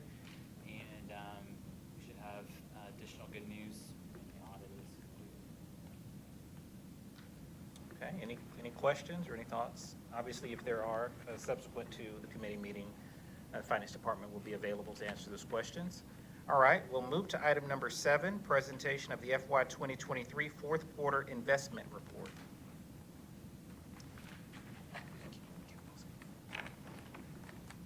Yes, so this is our fourth quarter investment report. I always like to remind everybody, and for the public's benefit, that the city does have an investment portfolio to maximize the funds that we're holding while we're waiting to spend those funds. That is all governed by the city's investment policy. It's governed by state law in terms of what we're able to invest in. So this first page gives you an indication of the overall portfolio, and as you can see, as of June 2023, the portfolio as a whole had a yield of 3.74% compared to the one-year treasury at 4.98%. But you can see we had quite a bit of growth, over 2 percentage points. If you look back to July 2022, we were at 1.57%, and now up to 3.74%. The next page kind of gives you, again, that information graphically, and you can see that we're about 124 basis points lower than the one-year treasury benchmark. And obviously that's because we can't make as swift of a switch in our investments as to keep up with that increase in rates. We have short-term and we have long-term investments, and those short-term investments are able to kind of keep track a little bit better with the one-year treasury, but we do hold longer-term bonds that we hold until maturity. At the bottom of this page, you can see a pie chart that shows you how those funds are invested, and you can see that 33% is in our local government investment pool, Georgia Fund 1, that is managed at the state level, 24% in our bank accounts, 5% in a money market account, 24% is invested in federal agency bonds, 8% in U.S. Treasury bonds, 6% in CDs, and less than 1% in municipal bonds. Overall, you can see that our portfolio has increased to $275 million, and I did want to point this out. It's a sizable jump that you see month over month from May into June. That is because of the bond issuance proceeds that came in when the bond issuance closed in early June. So that was $88.6 million that were proceeds that came into the city's accounts. Most of those funds have been moved to the local government investment pool. We're earning a little over 5% on that, and we're retaining some of that within our bank account. We are sort of waiting on doing anything additional with those funds at the moment until we get a better indication. I think the CIP team has had more opportunity to work through more defined timelines so that we have a better idea of how far out we can invest some of those funds. So for now, most of the funds are kept in the local government investment pool. Very liquid, very easy to access when needed by the city. Portfolio liquidity, you can see this gives you by the big high level categories. Georgia Fund 1, bank deposits in our money market account. We can access that within a day. And you can see when you get to federal agencies, U.S. Treasury bonds, CDs, and municipal bonds range from 1.3 years up to a little over 4 years on the federal agency side. The rate of return that we're getting on all of those, I mentioned Georgia Fund 1, because it's short term and because all of the interest rate increases that we've seen have all been on the short term side, those rates are over 5% now. So I can tell you, like last month, for the month of July in Georgia Fund 1, the city earned over $400,000 in interest on the money just in that particular investment pool. So bank deposits, we're getting 3.5%, money market nearly 5%, and then down further into the 2.5 to around 2.5% range for agencies, bonds, and CDs and municipal bonds. On the maturity schedule, you can see the bulk of what we have is very liquid, and then gradually spaced out over the following 4 to 5 years. The remainder of the report is just a detailed listing of everything the city's currently holding, CDs, the agency bonds, municipal bonds, and that concludes the report. I'll be glad to answer any questions. Thank you, Mr. Luckett. Any questions or comments for Mr. Luckett? Seeing none, thank you very much for the presentation. We'll move to item number 8. Consideration of a resolution to update the authorized individuals for the Georgia Fund 1 investment pool. Mr. Luckett? Yes, so this is a resolution to request mayor council approval to update the authorized signers that have access to the Georgia Fund 1 local government investment pool. This is the same local government investment pool I just mentioned a minute ago in our investment report. With changes in staff, we want to recognize that, and the signers would be Mayor Wilson, Randy Knighton, Georgette McCray, our Deputy Finance Director, as well as our Accounting Manager, Christopher Pike. And that'll get updated again, most likely as additional changes occur. Motion to approve. Motion by Councilmember Palermo, second question by Councilmember Beeson. You mentioned that they're changing. I'm assuming part of this is with your last day coming up soon. Are there any other changes to the personnel difference from what we currently have? No. Okay, thank you. I'm good. All right, thank you. We have a motion by Councilmember Palermo, second by Councilmember Hall. Any further questions or discussion? Seeing none, all in favor? All right. Thank you very much. That is approved. Then we'll move to item number 9 under Recreation and Parks. Consideration to replace 4 existing rectangular artificial turf fields at Roswell Area Park and Groveway Community Park. Consideration for the mayor and/or city administrator to execute contracts with Field Turf USA in the amount of $2,942,030.62 and a total budget authorization of $3,236,231. Mr. Leatherman. Thank you, Mr. Knighton. Just wanted to cover with the council really quick the 4 fields that are referenced in this. These are 4 bond projects, 2 at Groveway Community Park, which is the upper and the lower fields. These are existing synthetic turf fields, as we've talked about during our East Roswell Park project. We have these fields that need to be replaced that we've scheduled as a part of our bond effort. The upper field will be in a similar configuration to what you see there, as primarily a soccer field. It will also include marks for lacrosse if we need to paint the lines on for lacrosse as well. And it'll also include a smaller size for 9v9. So we'll be able to play both the full-size field and a smaller field on the upper. The lower we use for our younger players. So we have the World Cup fields that you see, which will be in the same configuration as you see it there on the lower field, as well as, you can't quite see it in this photo, but there is also a 9v9 field painted there that we use for our younger players. This is a couple of photos of both of those fields as you see them now. We also have MS number 2 and number 3 in Roswell Area Park scheduled for replacement as part of the bond. Our goals and objectives overall for these fields is that we transition them into the same style of turf that we saw at East Roswell Park with the same infield mix. You'll see MS1 there with the R in the center. That field itself needs some additional work, so we're not prepared yet to make a recommendation on that field. We're working with an engineering firm to actually create an opportunity for some visitor bleachers on the primary football field that we use. That was a desire from our football booster club as we went into this project, if there was a way to create visitor and home side for our football field on MS1. So we're currently under design with that process. So those are the fields in their current condition. Again, some photos of those fields. This, of course, is where we're headed. Those are our fields at East Roswell Park. You'll see the same type of design at nearly all the large fields. I will make one qualification. The lower field at MS, or here at Groveway, we looked at all the lines. There's really no way to put the city logo into that field, so we're going to look for, we've got a bounce back wall that's a large kickball wall on that field that we can add to for the city logo. But there's a lot of lines going on in that field, and the logo became kind of a little bit of a conflict there in that space. With that, we have our recommendation to move this project forward.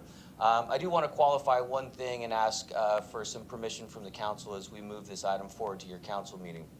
I was going back through the budget, and there's a couple of items that we've added into the budget that are alternate items that I think we will need to remove from these budgets. And so when we come to council, this number will actually be a lower number than what you see here. There's a couple of items that I'll go over really quick at Roswell Area Park. We have, and it's really, to be honest with you, it's an error that I made in putting this budget together. At Roswell Area Park, we split our bond sales between the two different tranches, $5 million in this first tranche and $15 million in the second tranche.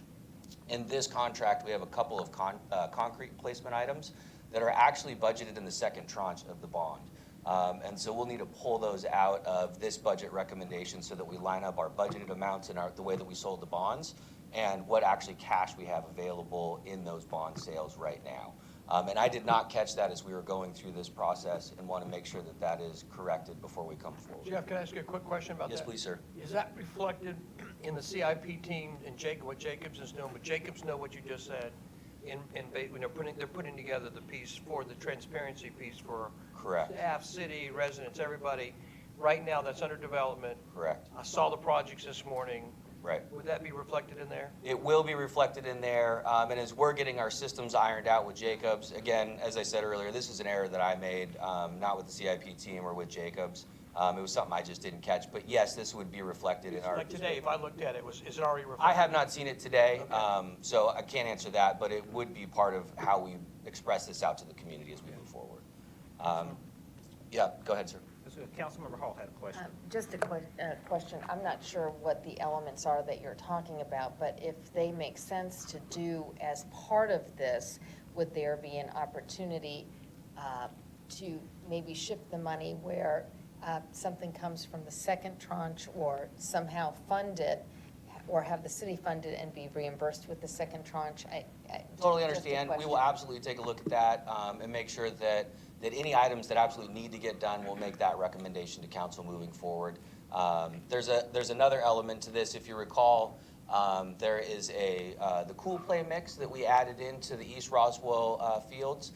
We've been measuring that over the course of the last week. It's a great time, unfortunately, to do that, but we've seen a lot of hot temperatures. And that's another question that we'll be evaluating between now and bringing this forward to council and whether or not we actually add that to these three fields. It's currently budgeted in this process, but we want to make sure that we're getting performance out of that value, and we may reduce that from our recommendation moving forward to this council item. Councilmember Beeson. So when you originally brought this forward for suggestions based off council and which way we wanted to move forward, one of the questions that I had was if we would be using recycled tire crumb rubber. Based off the specs on here, and I will say I really appreciate the Cool Play that was integrated with it. My kid just did a soccer camp in the middle of July, and Yeah. it can be used. But the crumb rubber is a concern of mine. Did we lock down where the sourcing was on the crumb rubber for these specs? Let me turn over. Do we get that sourcing, Kyle or Taylor? Like as far as where it's coming from? Okay. I guess my specific question is like, if it's made out of recycled tires? It is? Yeah, Okay. it is. We did validate that. We just don't know where those recycled tires are coming from. So that's a health concern, I guess, on my end, because there's often heavy metals that can be cited based off of that when you source your crumb rubber from recycled tires. And then, if you don't know that, I guess now that you have that, you wouldn't by any chance know if there's any PFOA or PFOS that's related to the underground liner for it, would you? I don't have that answer. Understood, thank you. Thank you, Councilmember Palermo. Thank you, Mr. Knight. And I feel I was raising my hand first, but I wanted to let Councilmember Beeson go first because our thought process is aligned. So I wanted to let her open the subject. So first of all, to clear, I know the answer, but Jeff, all 4 of these are currently crumb rubber already. Yes, sir. So that's because, and the reason I bring that up is because I'd be having a very different discussion right now if these were grass fields. Right. As you know, I strongly believe that the greatest family-friendly community in the country absolutely has grass fields in addition to turf fields. And the crumb rubber is a concern, a major concern. This new one that you're proposing does have less crumb rubber than the current field, which is at least a step in the right direction, but it's not all the way there. I will say too, the lower Groveway field is without a doubt the worst field that anybody could be on in mine and many other parents' opinions. It's actually more similar to when you at Chuck E. Cheese if you jump into the ball pit, but instead the ball pit is actually full of just crumb rubber. So that's really a crumb rubber ball pit with a little bit of green on the top, and so definitely much needed to be replaced.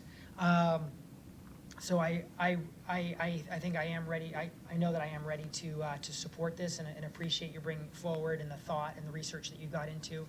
Unfortunately, confirming that it is crumb rubber, which is certainly not ideal, but unfortunately that's the technology, because when I had raised the concern before, staff did bring at the committee earlier this year, brought the different healthier options, but all the downsides to them. For example, when it rains, they float away, and so different challenges like that. So unfortunately, the technology is just not there. So I will be supporting this tonight, but I do want to use this to really stress that I know. So Jeff, when we were talking recently about just fields, talking about just really making sure that we do have grass fields that really do need to be improved, that they're not up to Roswell standards. And we really need to have best-in-class drainage and best-in-class quality for our grass fields. So, and that needs to be fast-tracked. And so, big example is the Woodstock Soccer Complex, that we really need to stop putting Band-Aids on it, which we've been doing so far, and truly improve it. And really looking forward to ASAP seeing really proposals and information on what does the city need to do to completely revamp the field to get the best drainage in the country, so it is the best grass fields in the country. And ironically, I'm obviously very passionate on this topic, not only because of the very serious and actual and severe health concerns that Councilmember Beeson brought up, that I certainly understand and have certainly heard from many residents in Roswell back when this was actually a big discussion back in 2016 or 2017. In addition to the health side of it, I have heard performance questions of the cooling technology, and so I appreciate you being so proactive of really looking to see that if we're going to pay for that, we better be getting the actual performance quality out of the price we're paying. And I will say, so I was at a Roswell Santos tournament away this weekend, and unlike the lower field at Groveway Park, right there, that lower field, unlike that field, the field looked absolutely beautiful, looked absolutely perfect, looked actually just like fake grass, but it was turf. And then all the parents were on there, And this weekend, we're dying of heat where the sun was beating down on us, and that was not nearly as bad as the heat that was radiating from below us. And so, I mean, the turf had to be a good 30 degrees hotter than grass, which is the same thing we run into at Groveway, where in the middle of the summer, needing to go practice on the grass field because it's absolute torture on the turf there. So I think this is an important issue. And I also learned, and Councilmember Morthland, I know, is a great soccer fan, and so now with Messi, I just found out the whole reason why he's not playing in Atlanta, or at first was not planning on playing in Atlanta, because Messi doesn't play on turf. And so the Atlanta United is actually looking at putting in temporary grass so that Messi can play. And also another thing, the World Cup is never played on turf, and so Atlanta will be a location for the World Cup, and therefore Mercedes-Benz Stadium will have to figure out a permanent solution on how to get grass in so that we can have the World Cup games in Atlanta. And frankly, I'm very hopeful that the future Messi is actually a young Roswell Santos player, whoever it might be, boy or girl. And so again, I absolutely support us having turf fields. I see the benefits. However, I really am concerned with a strategy of moving to a much larger percentage of turf because, again, I truly feel for the best family-friendly community, we also need to have the best-in-class grass fields, and frankly, we don't have them right now. I would argue Sweet Apple is absolutely amazing. So Sweet Apple, the way it's raised, that one is just such an awesome field to play on, or as a parent to watch kids play on. But certainly Woodstock, we need to move faster in improving that. And I'm thinking you're probably feeling that way with the fields next to the ones that you're looking at replacing. At some point, they certainly have their corners that have to be improved. So so that was my opportunity to fill in everybody that's not familiar with soccer or what the heat is like on the turf here.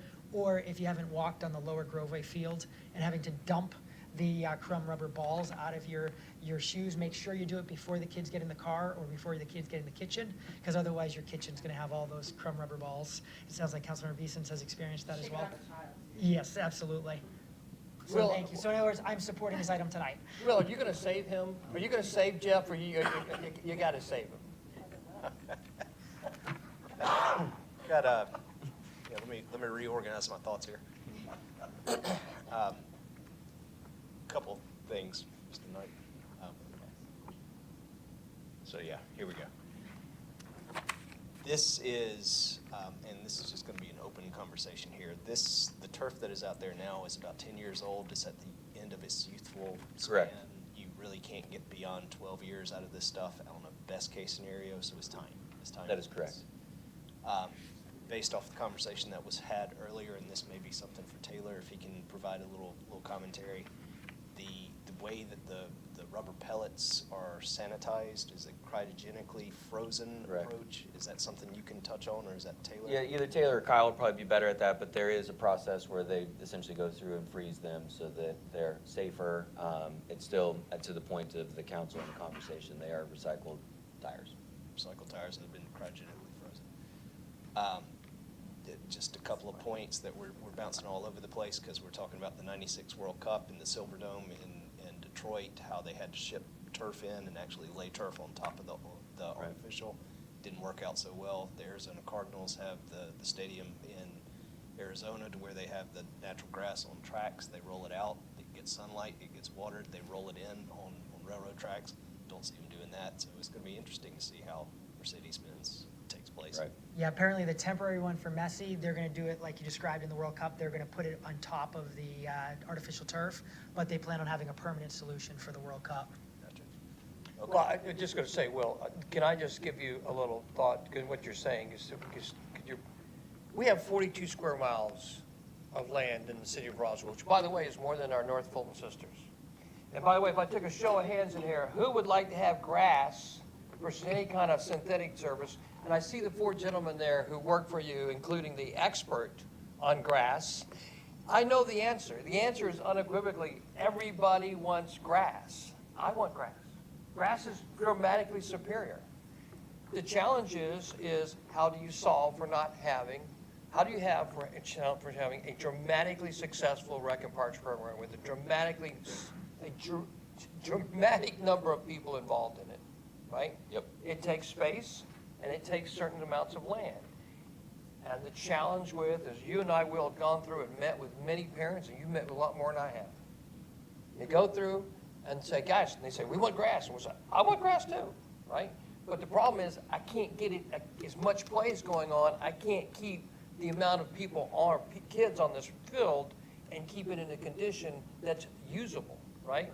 So, yeah, if I had more land and more fields, which by the way, I think there's always been support to have more green fields, more park and recs, more place. But there is a finite number there based upon 42 square miles. Unless the city feels so engendered that it wants to go out and start acquiring other property outside of the city for parks and recs with the express purposes. And by the way, the calculus on this is very expensive. We're not talking about, we're talking about a 4-to-1 ratio on fields at a minimum of grass versus synthetic. So the answer is, of course, everybody wants grass. Who doesn't want grass? And if I'm the world's greatest soccer player, I probably can demand to play grass in a professional sports arena. The problem is we're talking about the practical answer is, and I know people don't want to hear this, but guess what? I get to be an elected official for 2.5 more years, and I'm not running for office again, so I can tell people the truth. If you want to have a super successful recreation program where your children and the other people's children can't participate in, you have to have enough facilities to do that based upon your land mass. And you have to do it at the most practical level you can based upon the cost. Because everybody in here feels the same way. Everybody wants grass. I want grass. Jeff wants grass. The guy who runs the program for us, he's a turf expert who has to put in synthetic fields. So everybody wants grass. The question is, do you want to cut your programs by 1/4? Or do you want to put it in an application where you can continue to have prosperous programs for your children? That's really the question. Because when we can communicate this argument down to a place where we start saying, you got to have grass. Jeff, put in grass. And Jeff will say, I need to cut your programs by 75%. I'm just going to be honest with you. So when we need to be very careful about some of these conversations by saying, got to be grass. If you want grass, then come up for other solutions than grass than simply saying, hey man, you got to put grass on a field on the existing structures. You need to get in more land and more facilities, or you need to cut services. It's that simple. Councilmember Beasley. I appreciate the point of clarification on the cryo treatment. Research is not the word. I Googled the cryo process. Apparently because of the cryo process, which is an additional treatment process on top of the normal chrome rubber treatment filtration process, it can remove the heavy metals from it, which alleviates the concerns that I had about the use of recycled tires because it's a heavy metal addition to it. I'm comfortable with moving this item forward this goes to one more council meeting. If I could get feedback possibly from the manufacturer, if they have done a materials analysis related to PFOS. There's not an EPD requirement, so I realize that they are not required to be within compliance because there's no compliance standards with EPD or EPA at this point. It's more so for my own peace of mind. Other than that, I'm comfortable moving it forward. You can get that answer, sure. Thank you. Councilmember Palermo. Excellent. So yeah, as I mentioned earlier, I'm absolutely supportive of moving this forward and replacing these 4 fields that absolutely need to be replaced. What I'd say at a bigger picture and higher level aspect is crumb rubber is one of many issues and downsides of the turf compared to the advantages of grass. And I'd actually argue that it's a false choice to have to choose or have the thought to decide that that it's either all turf or reduction of things, because right now, actually, I think we have a good balance. And also, I think there's a poor perception of some grass fields because we didn't have the proper drainage and we didn't do the right thing however many years ago some of these fields were prepared.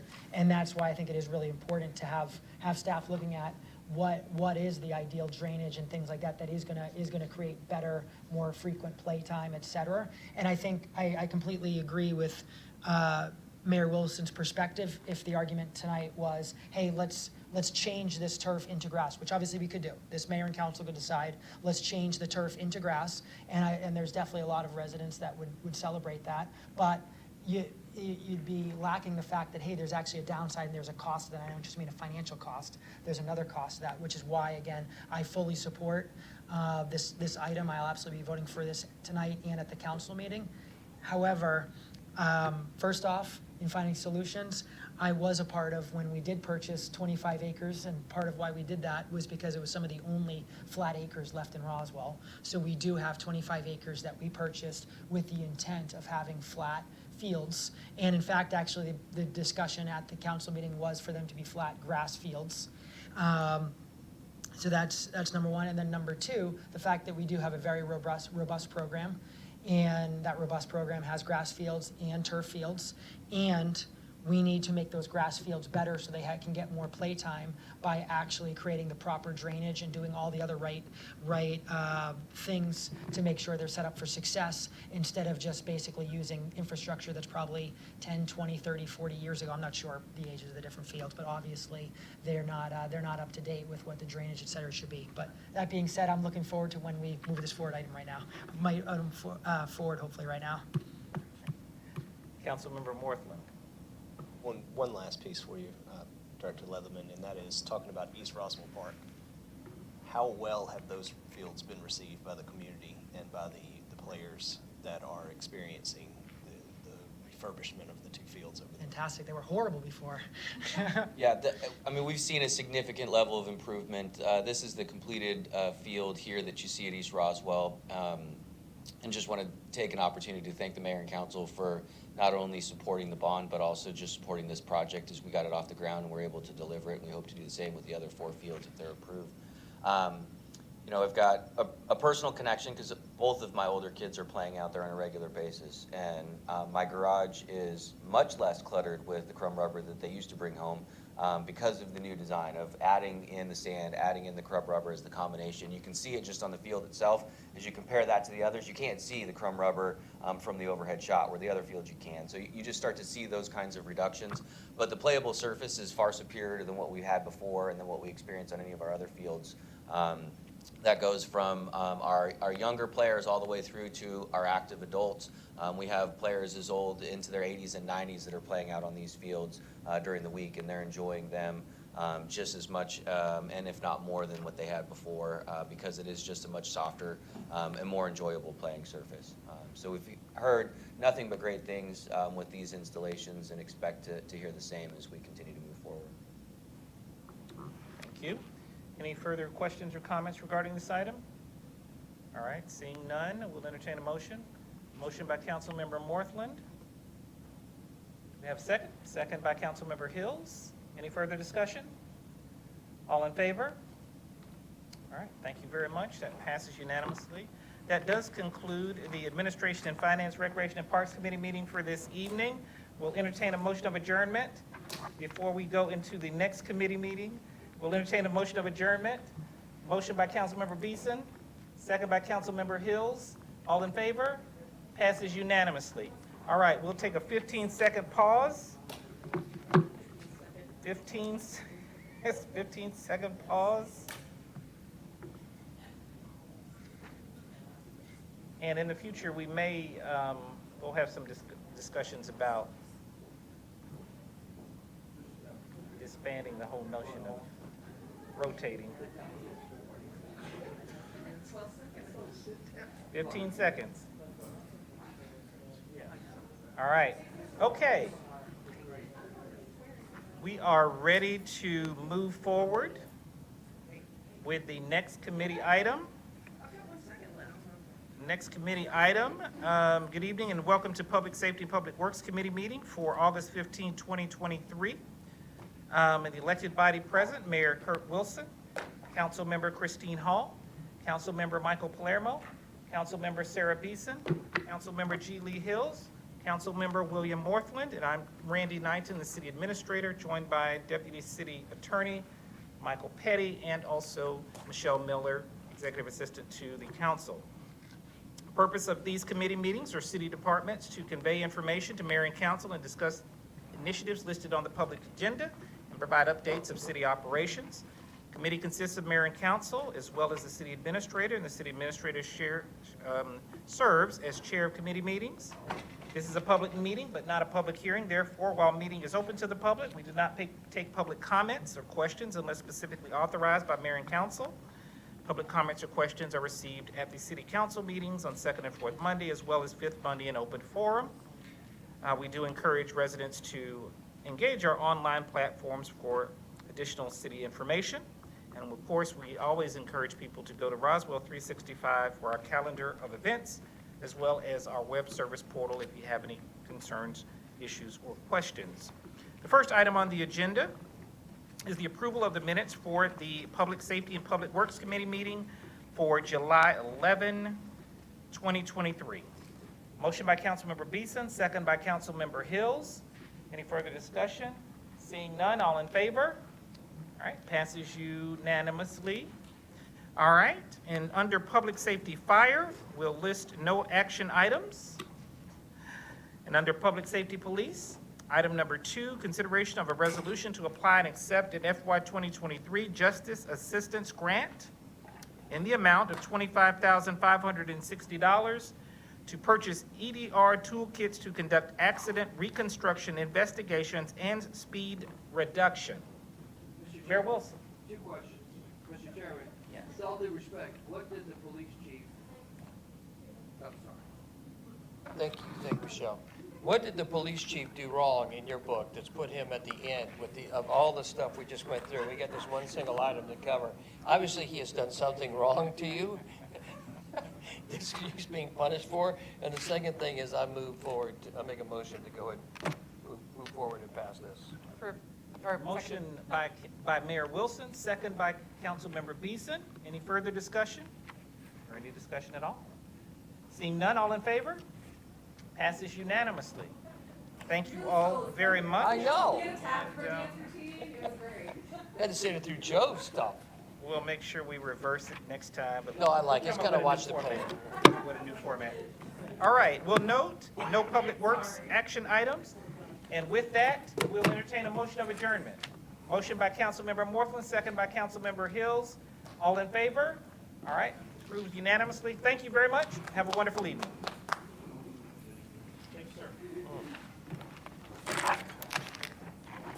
Nicely done.